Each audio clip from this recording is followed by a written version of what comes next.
कि जेल का फाटक टूटेगा और रोशन रोही बाहर छूटेगा।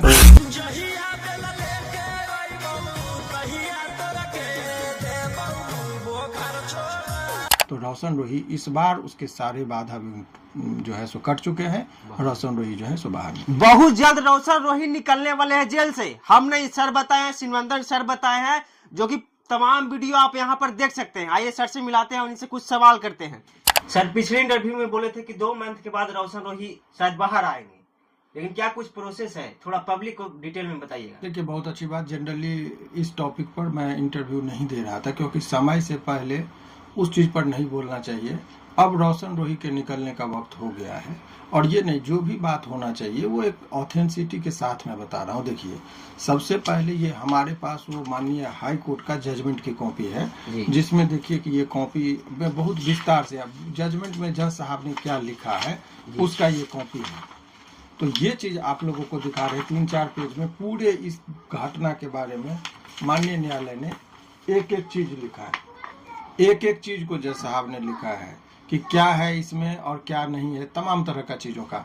अब जरा आपको बताना चाहते हैं, देखिए ये 21/3/2025 का सबसे लास्ट पैराग्राफ पहले पढ़ाते हैं आप लोगों को, जिसमें माननीय न्यायालय ने क्या कहा। सबसे लास्ट पारा में जज साहब ने बताया है, देखिए पैराग्राफ 9 में इंग्लिश में है, उसका हम दर्शकों के लिए हिंदी ट्रांसलेट भी कर लिए, क्योंकि बहुत सारे दर्शक जो रोशन रोही को चाहने वाले हैं वो लोग हिंदी में समझते, तो हमने खुद से उसको ट्रांसलेट किया है। तो इसमें जो लिखा हुआ है जरा उसको हम पढ़ देते हैं। आप लोग को चाहेंगे कि देखिए, पहले तो ये कि क्या 2 महीना में निकलेंगे, तो अब ये आप डंके की चोट पर मैं कह रहा हूँ कि इस बार ऐसी कोई भी ताकत नहीं है कि रोशन रोही को निकलने से रोक सकता है। पहली बात ये। दूसरी बात है कि क्या वो डेट कब पूर्ण रहा है, तो आपको 2 महीना बोला गया था, पहले इसको पढ़ देते हैं। हाउएवर द पिटिशनर में renew his prayer for bail if the victim is not examined within a period of 2 months. If the victim is examined, the petitioner shall also be liberty to renew the prayer for bail. तो 2 महीना में यदि हो जाता तो बहुत सारी दुविधा थी। इस चीज को हम चाहेंगे कि जो इसका हिंदी रूपांतरण जो है पैराग्राफ 9 का, कि 2 महीना पर क्या बोले थे, देखिए पैराग्राफ 9 का हिंदी रूपांतरण हम चाहेंगे कि कैमरा पर इसको भी आप लीजिए। ये दोनों का इसका एग्जैक्ट हिंदी करके हमने आप लोगों के सामने रखा है ताकि आप इसको पढ़ के दर्शकों को समझा सके। तो हिंदी ये इंग्लिश रूपांतरण है पैराग्राफ 9, और इसमें क्या कहता है वो मैं आपको पढ़ के लिखा गया है। तथापि यदि 2 माह के अवधि के भीतर पीड़िता का बयान दर्ज नहीं होता है तो याचिकाकर्ता का मतलब जो ये केस किया है रोशन रोही, तो याचिकाकर्ता अपनी जमानत की प्रार्थना पुनः प्रस्तुत कर सकता है। तो यानी कि 2 महीने का टाइम दिया गया था और लिखा गया था यदि पीड़िता का बयान दर्ज हो जाता है तब भी याचिकाकर्ता को जमानत की प्रार्थना पुनः प्रस्तुत करने की स्वतंत्रता होगी। तो ये उन्होंने लिबर्टी दे दिया था कि 2 महीने के बाद चाहे वो गवाही हो, क्योंकि लास्ट में इसी पॉइंट पर, इससे पहले जज साहब ने सारे चीज़ों को लिखा कि इसके केस के खिलाफ में इनके खिलाफ क्या क्या चीज़ मिला नहीं मिला, एक एक बिंदु पर।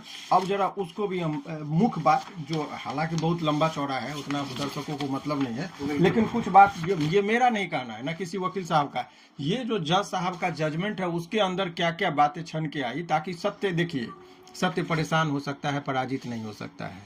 रोशन रोही निर्दोष था, और ये बात आप लोगों को लगता होगा कि वकील साहब इनके वकील हैं इसीलिए इनकी बात को रखते हैं, तो मैं 2 बातों पर लोगों को ध्यान आकृष्ट कराना चाहूँगा। आए दिन आप उनका वीडियो देखिए, जो पीड़िता है आपको मैंने कहता है कि परिस्थिति बहुत कुछ बयां कर देती है, बयान ये वो।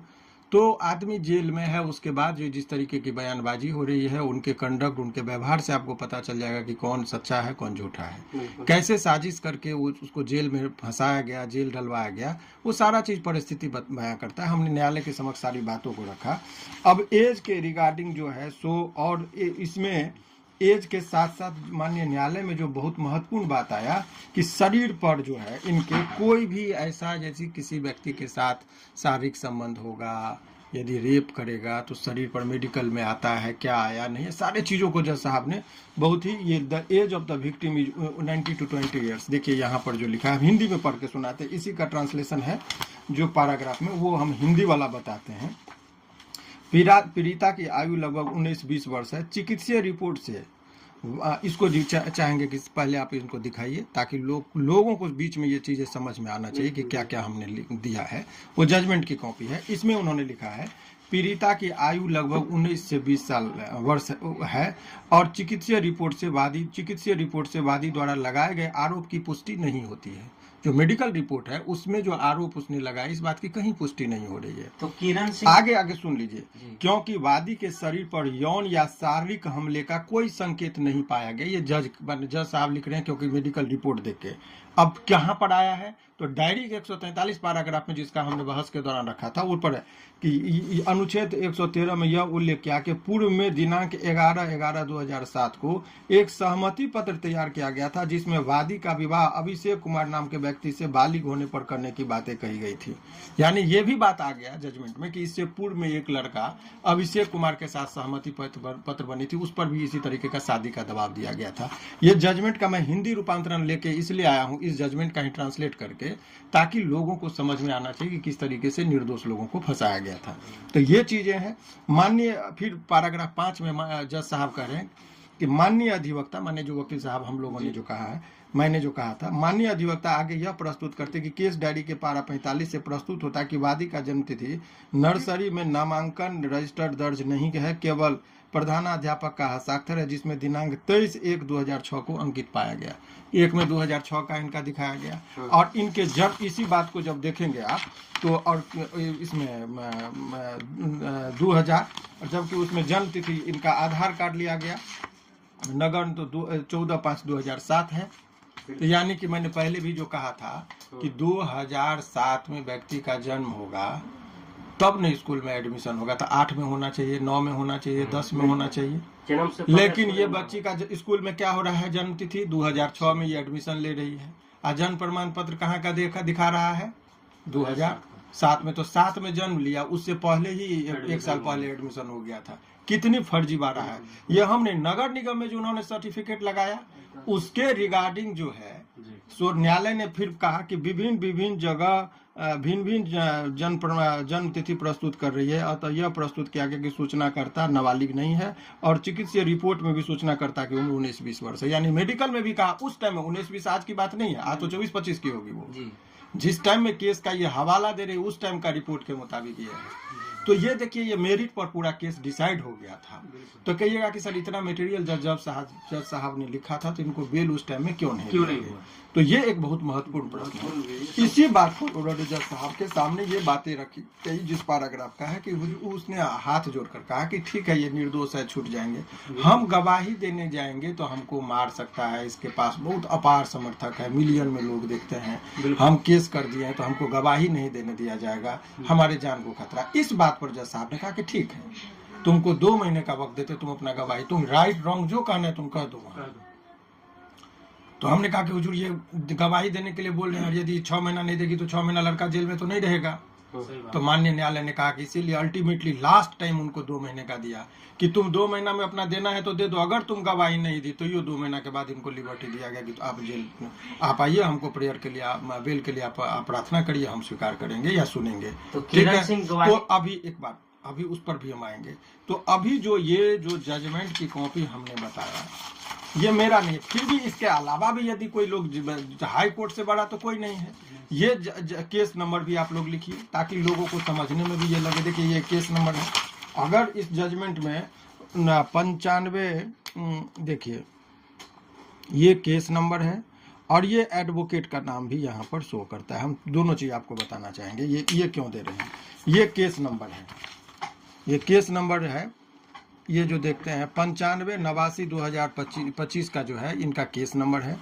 एडवोकेट नेम में भी आप देखेंगे पेटिशनर का शिवनंदन भारती मेरा नाम लिखा हुआ है। अब ये 2 चीज क्यों दिखा रहे हैं, केस नंबर को आप जाएंगे, केस नंबर को भी यदि आप ढूंढ लेंगे तो यही जजमेंट ये पटना हाई कोर्ट के साइट पर है, वहां से भी प्रिंट आउट करके लोग निकालता है। ये जानकारी के लिए कि इनको मुसीबत इनका टल चुका है, अब वो समय का थोड़ा इंतजार था हमको 21 तारीख तक का। अब ये आप लोगों के मन में होगा कि सर 21 मार्च से यदि देखिएगा तो 21 मार्च के बाद जो है सो 21 मई को इसका डेट 2 महीना पूरा जा रहा है, तब तो 21 मई को इसका ये निकल जाना चाहिए, ये आप लोगों के मन में होगा। तो इसमें कोर्ट की टेक्निकलिटीज को समझिए कि इस बार 21 तारीख के बाद हाई कोर्ट में हम आएंगे, कहेंगे हुजूर 2 महीना तो बीत गया, अब उनको बेल दीजिए, तो आवेदन फाइल करिएगा। बिल्कुल, आवेदन फाइल करने के बाद ये आवेदन फाइल होगा, उसके बाद जो है सो इन पर सुनवाई होगी। तो हाई कोर्ट में तो गर्मी छुट्टी हो रहा है, बिल्कुल 17 के बाद हाई कोर्ट में बंदी हो जाएगी, तब एक टेक्निकलिटी फंसाता है। इसका एक उपाय में है कि अब देखा जाता है कि छुट्टी में भी हाई कोर्ट में बेल के रिगार्डिंग सुनवाई होती है। तो वो जज साहब जो इनका रिजेक्ट किए हों वो honourable mister justice Anil Kumar Sinha साहब थे। तो वो कब बैठेंगे, तो उनका भी लिस्ट हमारे पास है कि छुट्टी का हम लोग को लिस्ट आ जाता है। वो इतना चीज इसलिए हम जो भी बात बोलते हैं आप लोगों को ये बताने के लिए कि आप लोग वो डॉक्यूमेंट्स पर चलिए, क्योंकि बहुत सारे लोग बिना कोई तथ्य के, बिना कोई आधार के एक पर एक रिमर फैला रहा है, झूठी बातें बोल रहा है, हवाबाजी में बातें बोल रहा है। वो चीज नहीं करना चाहिए। कोई आदमी की पीड़ा को समझिए, जेल में है, लांछन लगा देना। अगर जेल जाने से ही यदि आदमी अपराधी हो जाता तो कृष्ण भगवान का जन्म ही जेल में हुआ था। तो जेल चले जाना अपने आप में अपराधी नहीं कहलाता है जब तक कि ये साबित ना हो जाए। अभी देखिए ये छोटा है, थोड़ा सा प्रिंट निकालने में ये है। हमारे यहाँ जो छुट्टी में जो कौन कौन जज साहब बैठेंगे उनका लिस्ट बना होता है। तो यहाँ पर तीसरे सप्ताह में जो ऑनरेबल जस्टिस साहब हैं वो बैठेंगे, उनका लिस्ट बना हुआ है 12 तारीख से। तो 12 तारीख से ये बैठेंगे। तो ये टाइड अप मैटर में चुकी है, तो थोड़ी सी संभावना कम है, लेकिन रिक्वेस्ट लोग करता है तो उनको सुनते हैं। नहीं तो हम लोगों का कोर्ट में जैसे ये प्रथम सप्ताह में बैठेंगे तो ये इनका सुनवाई होगा, और सुनवाई होगा तो ये हर हाल में निकलेंगे। बिकॉज वो 2 महीने का जो ऑब्जर्वेशन पीरियड उनका था वो पीरियड पर, चूंकि वो हम लोग जजमेंट में ही वो बात लिखा हुआ है उसके आधार पर ये कह रहे हैं। तो ये जो चीजें लोगों को गुमराह करने के लिए भी इस तरह का लोग बोल रहे हैं कि आजीवन कारावास हो जाएगा, अब नहीं छूटेंगे, गवाही हो गई तो अब ट्रायल का, ये सरासर गलत है। ये जिनको कानून की परख होगी, जो थोड़ा बहुत भी समझ रहे होंगे, और हमने ये ओरिजिनल कॉपी है इंग्लिश में जिसको मैंने हाईलाइट से मार्कर भी कर दिया ताकि लोगों को ये समझ, इसको चलाइए, ये ओरिजिनल कॉपी है। इसी का हिंदी ट्रांसलेट भी हम कर दिए दर्शकों को समझने के लिए कि जज साहब ने क्या कहा है, खास करके पैराग्राफ 9, जो अब मेरिट पर कुछ नहीं बहस होना है कि क्या है, झूठा है, मुकदमा फंसा दिया, कुछ नहीं, हम सिंपल हम लोग खड़ा होंगे ऑनरेबल जस्टिस के सामने, साहब के सामने। हम लोग का ये होता है कि जो लास्ट ऑर्डर देखा जाए जिसमें हुजूर ने कहा था कि 2 महीने के बाद आइए, गवाही होती है तब भी, नहीं होती है तब भी।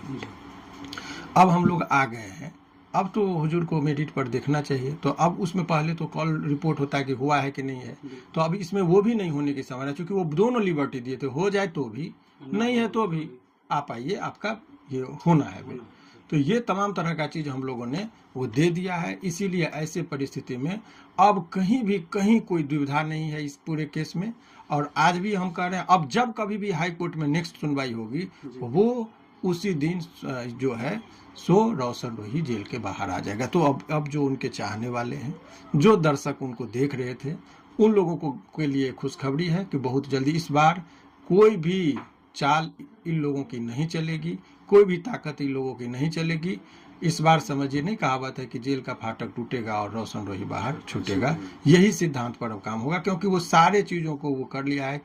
और इसमें मुझे नहीं लग रहा है कि जजमेंट क्या लोग, मैं इतना आत्मविश्वास के साथ बोल रहा हूँ कि यहाँ हाई कोर्ट से लोगों को न्याय मिलती है। थोड़ा प्रक्रियात्मक चीज़ है, देर होती है, लेकिन न्याय जरूर मिलेगी, इसी उम्मीद के साथ। अब मुझे नहीं लगता कि आप लोगों का कोई भी नेक्स्ट प्रश्न होगा, यदि है तो आप कर सकते हैं। किरण सिंह अगर गवाही देते हैं सर तो फिर उसके बाद ये चीज का प्रश्न का पैराग्राफ में मैंने आपको पैराग्राफ 9 का हिंदी में, इसीलिए हमने कहा कि सारे प्रश्नों का आंसर है इसमें कि यदि वो गवाही देती है तो भी, नहीं देती है तो भी, हाई कोर्ट ने बोला है कि आप आइए। पुष्टि किया जाएगा ना सर कि सही बोल, वो चीज को देखना ही नहीं है माननीय न्यायालय को। न्यायालय को यह देखना है कि तुम अपीयर किए कि नहीं किए तो भी ठीक, नहीं किए तो, यही चीज तो लिखा है यहाँ पर पैराग्राफ 9 में, जो हम फिर से पढ़ देते हैं आपको आपके सुविधा के लिए। देखिए, यद्यपि 2 माह की अवधि के भीतर पीड़िता का बयान दर्ज नहीं होता है तो याचिकाकर्ता अपनी जमानत की प्रार्थना पुनः प्रस्तुत कर सकता है जी। ठीक है, यदि नहीं होता है तो, अगर हो जाता है तो क्या होगा, तो अगला पैराग्राफ में यदि पीड़िता का बयान दर्ज हो जाता है तब भी, माने जोड़ देकर न्यायालय कह रहा, तब भी याचिकाकर्ता को जमानत की प्रार्थना पुनः प्रस्तुत करने की स्वतंत्रता होगी।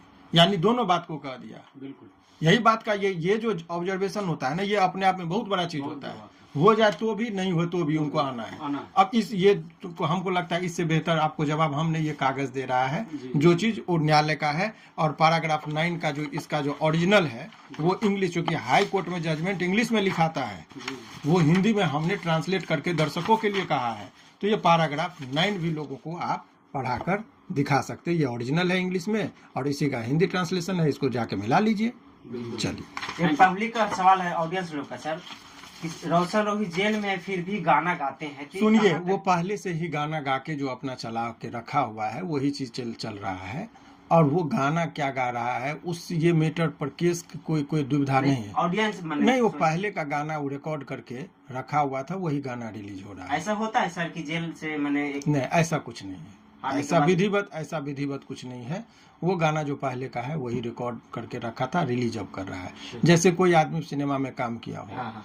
और शूटिंग होके पूरा रखा गया हो, जेल चला गया, रिलीज का डेट 1 साल बाद हो रहा है, तो क्यों नहीं? कोई आदमी मर जाता है तो यो रिलीज होता है गाना। हाँ, बिल्कुल तो पैसा उसका, तो वो सब चीजें होती है, इस पर ये घबराने की जरूरत नहीं है।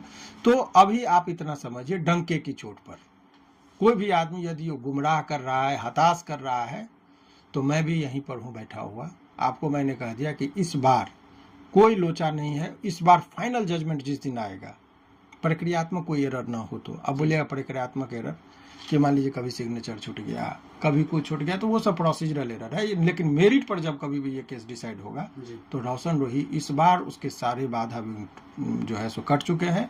रोशन रोही जो है सो बाहर निकले। जी, एक सवाल रहेगा सर, पिछले बार बात में आप हमेशा बोलते थे कि रोशन रोही का बेल होगा, रोशन रोही का बेल होगा, किरण सिंह का जेल होगा, क्या ऐसा हो पाएगा सर? बहुत अच्छा बात आपने, बहुत देखिए उसमें ये आ गया है कि ये जो जजमेंट में कि वो विभिन्न जगह पर अपना जन्मतिथि भिन्न बनाए हैं, तो ये क्राइम होता है। एक जगह आप खड़ा होइएगा, कहिएगा कि हमारा जन्मतिथि 2017 है, कहीं बोलिएगा 2014 है, कहीं दस्तावेज। तो ये जो आप दस्तावेज जो कॉन्कॉक्टेड बनाए, इसके लिए आवेदन रोशन रोही के पिताजी ने दे दिया है। उसकी भी कॉपी है कि उसके ऊपर भी केस इंटरनली आपको बता दे कि हो चुका है। वो आवेदन वो दे चुके हैं। हाँ, यहाँ से आवेदन पड़ गया कि इसकी भी जांच होनी चाहिए, और जैसे ही जांच होगी तो आपको बता दे, उसमें जो है हर हाल में उनको सजा होगा। एक चीज और आपको महत्वपूर्ण, चूंकि हालांकि इतना लंबा लोग वीडियो नहीं देखते हैं, हमारे पास एक स्टोरी है दरभंगा का, अभी हम 2 दिन पहले उसमें ये किए। एक महिला क्या की, अपने बच्चे को, हालांकि इस केस से कोई लेना देना है और कोर्ट का जजमेंट है वो भी हम आपको दिखा रहे हैं कि कैसे होता है और वही चीज से कैसे फंसेगी। आप लोग को लगेगा हर बात का हम जवाब देते हैं तो सबूत के साथ देते हैं। तो आप जान लीजिए कि एक महिला क्या की, वो हस्बैंड के साथ झगड़ा हुआ था, दरभंगा जिला का मामला है। हस्बैंड के साथ झगड़ा हुआ था, उसके छोटे दो छोटे बच्चे रूम में सो रहे थे। इसी बीच में गुस्सा में आके क्या की, तो पहले दोनों बच्चा को गला घोंट के मार दी और अपने भी आत्महत्या करने लगी, क्योंकि पति से उसको झगड़ा हो गया था। अपने करंट लगाने गई तो लाइन में थोड़ा सा झटका लगा, हाथ छिपने से वो बच गई, लेकिन बेहोश हो गई थी। सुबह 5 बजे की घटना थी। जब उसके रूम को ढकढका गया तो वो भी बेहोश थी। उस हालत में देखा उसका हस्बैंड, तो आनंद फानंद में उसको दरभंगा हॉस्पिटल में भर्ती कराया गया। हॉस्पिटल में भर्ती कराया, दोनों बच्चा तो रूम में ही मर गया था, ये थोड़ा बहुत प्राण था बचा हुआ। उसको जब हॉस्पिटल में लेके गया तो वहां पर औरत बयान उल्टा दे दी कि हमारे पति हम तीनों को मारने के लिए कोशिश किए थे, तो दोनों बच्चा को भी करंट लगा दिया था और ऐसे परिस्थिति में जो है, और हमको भी मार रहा था, लेकिन संजोग से हम बच गए, तो हम अपना हॉस्पिटल में आगे बयान दे रहे हैं। उसके बयान का प्रभाव क्या हुआ कि चूंकि वो तो पीड़िता थी, वो बेहोश थी, उस आदमी को, उसके हस्बैंड को तुरंत जेल चला गया, आजीवन कारावास की सजा हो गई। अब उसको इस बीच में चूंकि हम आवेदन दिलवाए कि भाई इस तरह का मामला है, तो पोस्टमार्टम रिपोर्ट में जो है वो बोली कि तीनों को करंट लगा, लेकिन मेडिकल रिपोर्ट में आ गया था कि बच्चे की मौत करंट लगने से नहीं, गला दबाने से हुई थी। तो हम बोले कि रूम में तो यही थी, तो इसका जांच हुआ और वो औरत अभी जेल में है। परसों उसका बहस था और बहस में उसका बेल रिजेक्ट हुआ। तो बहुत समय लगा, 7 साल लगा, लेकिन आज उसको न्याय मिला उस लड़के को। ठीक है, जीवन खराब हुआ, उसको तो हम नहीं लौटा सकते हैं, लेकिन वो केस नंबर भी देते हैं। मेरा जजमेंट भी पढ़िए जो इसमें मैंने वो चीज जो आया है उस केस का। तो ये कह देना कि कोई आदमी 2 मिनट में यहाँ कुछ नहीं होता। हाई कोर्ट में जो भी बातें हम बोल रहे हैं, तो हमको आप इंटरव्यू लेने आए तो कितना हम प्रिंट निकाले, कितना उसको मार्क किए, तो ये वक्त लगा। तो हवा में बयान दे देना वो आसान है। आप जो कोई भी इसमें बयान दे रहे हैं उनसे कहिए कि ये जजमेंट की कॉपी आप लोग लेके जाइए, फोटो कॉपी करके बोलिए कि इसमें कहाँ वो लिखा है कि आप लोग किस आधार पर कह दे रहे कि आजीवन कारावास हो जाएगा, उसको बेल नहीं निकलेगा, किस आधार पर आप बोल रहे हैं। माने आप माननीय न्यायालय से बढ़ के कुछ नहीं, और न्यायालय का ये जजमेंट है। और हाई कोर्ट के बारे में आपको बता रहे हैं कि बिना सूचना के या बिना कोई ऑर्डर के कोई भी बात बोलता है तो वो समझिए कि कोर्ट को और लोगों को दोनों को गुमराह करता है। इस पर कभी कभी कोर्ट बहुत सख्त संज्ञान ले लेती है। वकील होने के नाते हमारा धर्म है कि सस्ती लोकप्रियता के लिए हम कुछ बोल दे, वो कदापि उचित नहीं है। आप लोग बहुत दिनों से आ रहे थे, कह भी रहे थे कि शिवनंदन भारती सर इंटरव्यू नहीं दे रहे। मैं इसलिए नहीं दे रहा था कि वक्त आ गया है अब बोलने का। हम पहले ही 2 महीना से चालीसा क्या पढ़ते कि छूट जाएगा। अब वक्त आ गया तो मैंने बता दिया कि भाई क्या है। सवाल है कि रोशन वही को जेल से आने के बाद किरण सिंह का रोशन वही के ऊपर कोई अधिकार रहेगा या नहीं? ये कहाँ से मामला होता है? यदि आपको कोई झूठा मुकदमा में फंसा दिया और अधिकार और का कहाँ सवाल है? यहाँ तो भाई सवाल ये है कि वो साजिश के तहत किस तरीके से उसको फंसा के जेल में, और रोशन भी बोला था कि सर जेल चले जाएंगे, इसको अब नहीं रखेंगे। तो फिर क्योंकि एक बार उसका मामला यहाँ पर सॉर्ट आउट हुआ था, पर पंचायती समाज के सभी लोग उस दौर के जो थे आप लोगों के सामने आया था। बिल्कुल बिल्कुल। और वहां के बाद क्या हुआ नहीं हुआ उस चीज पर हम लोग ज्यादा टिक्का टिप्पणी न करें, क्योंकि व्यक्तिगत जीवन में क्या होता है उसने कागज में क्या आया उस चीज पर हम लोग बोलेंगे। जो सबूत है, साक्ष्य है, रोशन वही फिर बिना डरे शादी कर सकते हैं? उसको देखिए। अब शादी आपको करना है नहीं करना है, ये तो व्यक्तिगत स्वतंत्रता उनका, उनके तरफ हम कैसे बयान दे सकते कि भाई शादी करेगा कि नहीं करेगा, वो तो उनकी निजी ये है कि किरण सिंह की तरफ से फिर किसी ऐसा कोई जजमेंट नहीं है। लेकिन यदि पार्टी सहमत हो जाए कि भाई केस मुकदमा हुआ, हमको फिर भी तुम्ही के साथ रहना, मिसअंडरस्टैंडिंग हो गया, तो अनेकों जगह होता है, तो उसमें तो कोई ये नहीं। लेकिन कानूनी तौर पर ऐसे कोई बाध्यता किरण सिंह का कोई अधिकार उस पर नहीं रहेगा। नहीं रहेगा। बहुत बहुत धन्यवाद। ठीक।